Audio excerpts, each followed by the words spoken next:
Hi there, Debbie Nigro, Chief Executive Girlfriend, FirstWivesWorld.com.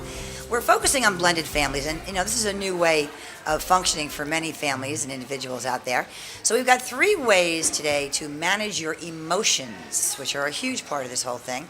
The expert on this, and is she an expert? And I'm a fan, Dr. Dale Atkins. Thank you. Author of Sanity Savers, Tips for Women to Live a Balanced Life. Welcome. Thank you. It's Thank you wonderful to be here. Today. Thank you.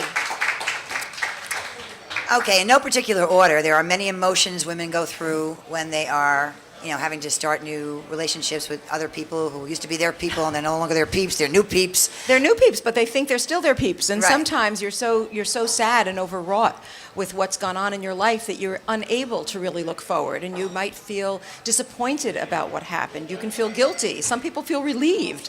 You can also feel extremely anxious and angry and depressed. And there's a myriad of emotions. And the issue is to understand that when you feel these emotions, it's quite normal. And other people will be saying, come on, let's go out, let's do this, let's do that. You just may not be able to do that. For a really long time, too, sometimes. For many people, it's a really long time because it takes time to adjust, it takes time to heal.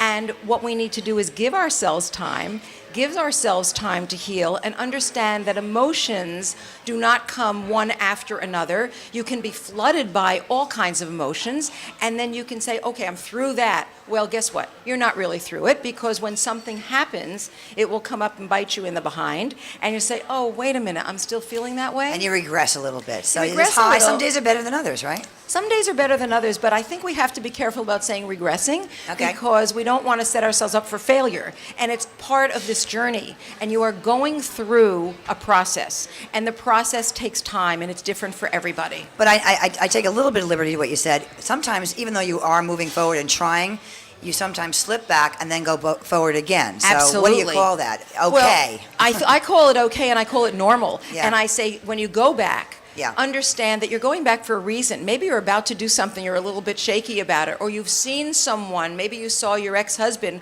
with his new wife and your children, and you've taken to the vapors. You just can't handle it. Give yourself permission to say, you know what, this is really a hard journey, and I can get through this. The idea is to know that it is temporary. Where you are is temporary. Very important. And you will be going through it. You are not going to stay where you are. You are moving forward. And even if it doesn't feel as if you're moving forward, you are constantly moving. It's all about change. Because it is a journey. You said something very interesting. I want to say it out loud. Yes. And specifically, experiencing mental and emotional anguish makes it difficult to function. It makes it... Just function. I know this feeling, and it was so bizarre that a woman like myself, and I'm sure many other women may feel this, couldn't function because of all the emotions going on in time. It's absolutely true. Right. And functioning means not only where did I leave my keys, but it's can I get out of bed? It's when am I going to be able to get my kids' lunch together? It is remembering Simple anything. tasks are It tough. is getting dressed, putting your top to match your skirt. And this is functioning.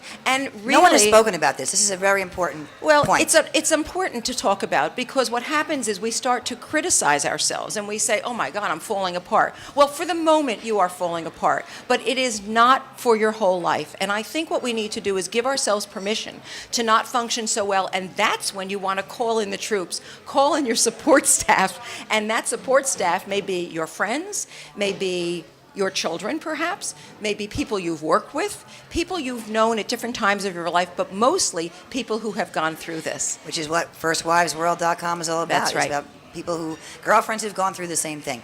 Take care of yourself. Critical next step when you have to, manage new emotions.